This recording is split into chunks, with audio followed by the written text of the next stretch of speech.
I'm with Aviram Eldar, and we're talking about the Jewish holiday of Tabernacles. Now, Aviram, what is Tabernacles? The Feast of Tabernacles is one of three major feasts that the Lord command us to have. We have three major feasts, Passover, Pentecost, and Tabernacle. In those feasts, the people of Israel used to go to the temple and to bring sacrifice to the Lord and to celebrate those feasts in Jerusalem. We celebrate the tabernacle as all the feast of the Lord, as a memorial of our exodus from Egypt. When we celebrate it, when the people of Israel went through the desert, they lived in tabernacles. And as a memorial of this time that they lived in tabernacles, we do it once in a year. 7 days, sitting in tabernacles, eating there, sleeping there. And it's a good tradition and good feast to have a memory of what God did for us as a people. So this is a biblical holiday, isn't it? Yeah, definitely. Definitely. One of the important one, yeah. What will you see when you go out on the streets of Jerusalem? Well, if you go on the street of Jerusalem, you can see near every house there is a tabernacle. And some of them, sometimes you can see people really sit there and eating there. And if you go on the main street of Jerusalem, when they're all the restaurants, they put tabernacles in front of their restaurant. And people can sit in the tabernacle of the restaurant and eating there. The most important thing in the tabernacle that you will be able to see the heavens from the ceiling. They put palm branches, and through that you can see the sky, the heavens. And it's interesting that it's palms, that Jesus was entered. I just thought about it, that introduced the palms. They put palms in the road. Yeah, so this is what is going on. Even so, that in Judaism, today, they add to it another knowledge about it, that we are here living for a period of time. And this is giving us understanding of our life, that we have short life. It's you can be here and tomorrow gone. And this tabernacle, it's not something that it's really established like a home, like a house. But today it's there, and tomorrow you can just take it and put it somewhere else. This is a way they see as a symbol of our life here in the earth, that we have like 70, 80, 90 years to live. Did they actually go and sleep in it at night times as well? Most of them, yeah, if there is no rain in this time. Yeah, as I go, and as a child I did it. It was fun. For children it's fun. Yeah, it's fun to sleep, suddenly to sleep, not at your home, but in the tabernacle. It's fascinating. Yeah. Is this a joyous and happy holiday? Oh yeah, definitely. This is one of the happiest holiday. Even that in the end of this feast, this is the most happiest time, because in the past, what happened in the when the time of the temple,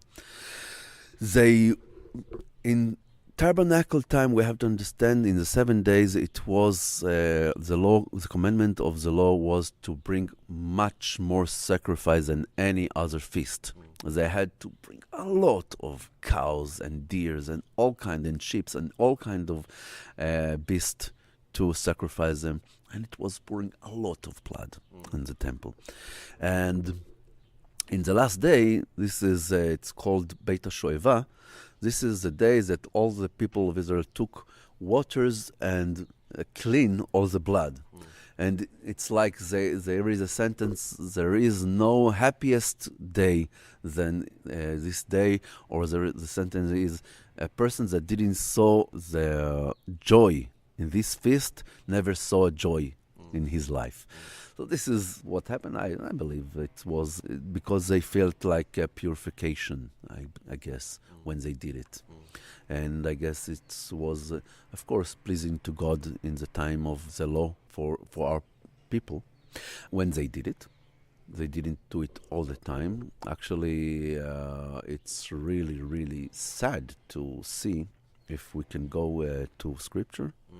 So in the book of Nehemiah, when the people of Israel came back from Babylon, Ezra, the writer, he read to all the population that had been in Jerusalem the law of Moses, and it was a time of tabernacle. And he said, here it's written we should do this in this time, to fit to this feast, and let's do it according to what is written. And they brought all kind of materials to build the tabernacles. And it's amazing that it's written in chapter 8, verse 17, all the people who had been prisoners and had come back made tents and were living in them. For from the time of Joshua, the son of Nun, till that day, the children of Israel had not done so. Wow. Amazing.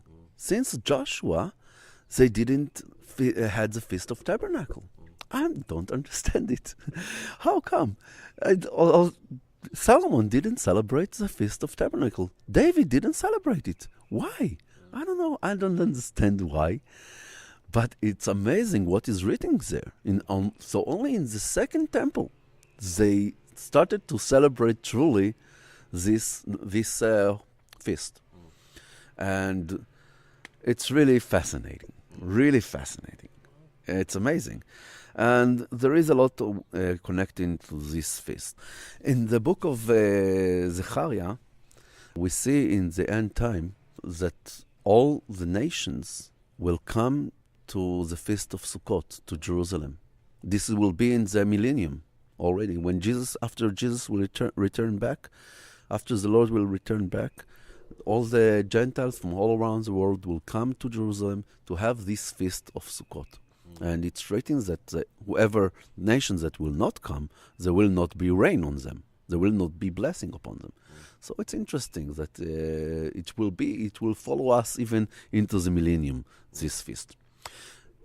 Another two things that are important to this feast.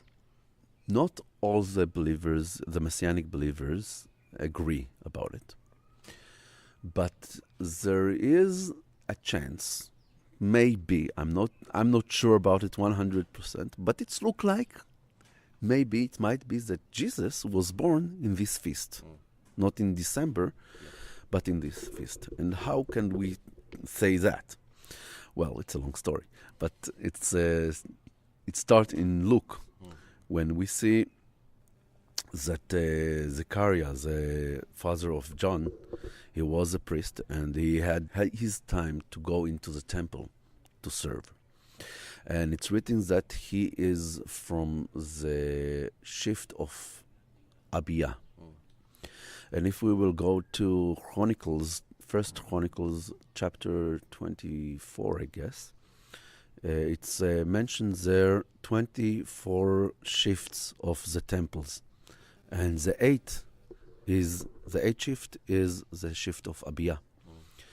And if we will count, and you can be sure, I can be sure, and you can be sure that it's 24 for 1 year. It's because this is a circle of life here. According to the Judaism, it's long time like this. And of course, God gave us the stars, the moon, and the sun for time. And we know that 1 year, we have 1 year, and according to 1 year, 24 in 1 year, it's 2 weeks every shift. So if we will make a count from the first day of the year, that it's Nisan, it's in the time of the spring, the first day of the spring. If we will take 2 weeks, after 2 weeks, it's 1 month. So we will have to, for the 8th shift, we have to take like almost 4 months in the middle of the third, which means it's in Tammuz. And if you will count a little bit, a few days after he left from the temple, go back home, and you can start to count 9 months of Elizabeth pregnant. You don't have to count 9 months, only 6, because in the 6th month of her pregnant, Mary get pregnant by the Holy Spirit. And we can count 6 months, and if we are counting 6 months, so we see that after 6 months, it's winter time, and it's called Tevet.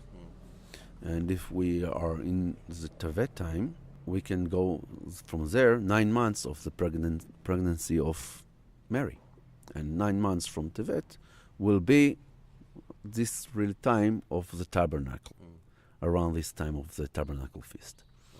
So, and we see in Luke again that they've been shepherd, that we've been outside on the field with their sheep, and angel of the Lord appeared to them and revealed to them that there is a baby was born, that this is the Messiah.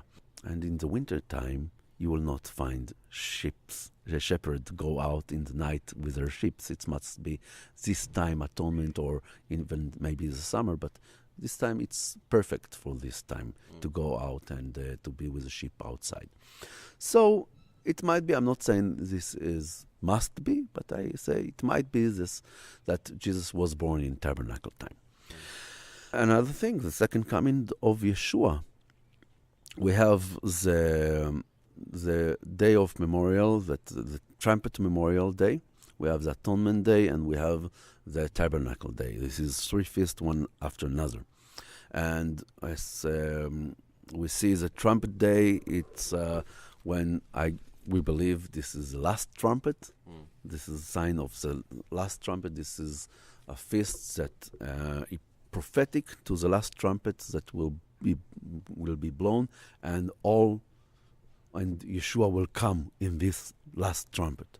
10 days after the day of atonement day, every eye will see him, the one we stabbed. Everyone will see him. And we believe that after a short time, after a few days, we will have this feast. We will celebrate the wedding of the Lamb together with Yeshua in this time that he will put his leg on the mountain of Olive. And this is based on Zechariah. So in Zechariah 14, in the beginning of the chapter, we see that the Lord will come back, and he will come back not to any other country, but to Jerusalem, to the Mount of Olive. And it's written that his leg will be here in the land, and it will not be just in heaven, but here physically in the land, his leg will be. And we can see that after then, we see that all the Gentiles will come specifically in this time in the tabernacle. Why? Why specifically in tabernacle, not in Passover or not in Pentecost time? Why specifically in tabernacle? Because this will be the time as a memorial that he came in this time. And there is much more deeper explanation that I cannot enter into it now, but it's much more deeper. And we do understand that he will come back in the tabernacle time.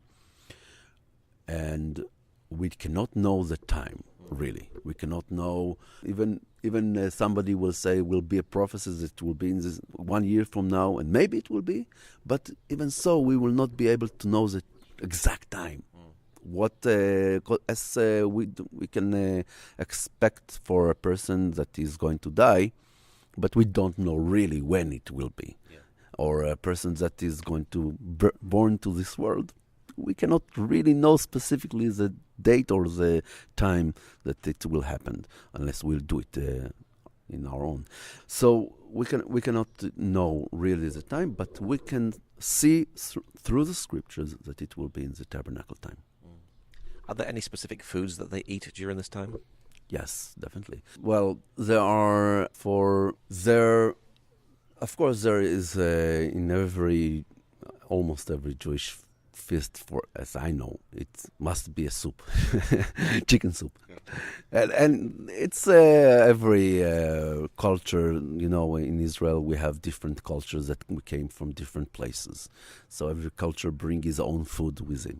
But there are 4 species that are specifically for this time of the tabernacle, that it's written in the law of Moses about them. It's a citron, it's a hadass, it's the lulav, which is bolt or palm branch. This is the middle of the branch. It's a closed one. And there is a willow, right. The willow. Yeah. The 4 species. Yeah. So let's start with the citron. The citron is very beautiful. It's a shape very nice, and when you touch it, it's very nice, and it smells very good, and it tastes good. This is the first one. The second is hadass. Hadass, it's a bush that have very good smell, but you cannot taste it. You cannot eat it. It's look very nice. It have a very good smell. And the branch of the palm tree, it's very beautiful. It's very nice one. There is no smell for it. You cannot eat it, but it's look nice. And the willow. The willow not looking good. It's falling a little, and it's not taste good. There is no taste for it, and there is no smell for it. So this is a four species, and they say, like in the Judaism, they are like this is a symbol of a man. We all of us have these different types of personalities in ourselves. And they carry these around with them, don't they? Oh yeah, they carried it around them all the time. All these 7 days they carried them, and they shake those things too. And it's interesting, when they shake it, they doing a sign of a cross to the west, to the east, to the north, and to the south. And it's amazing. It's really they doing a cross shape. I was shocked to see that, and they don't recognize it even. Amazing. And what's your prayer finally for the Jews as they go through this holiday? Well, I really pray again. My heart is to see my people, that they will be saved. And it's a lot of symbols in this feast, but there are all kind of false symbols into it too.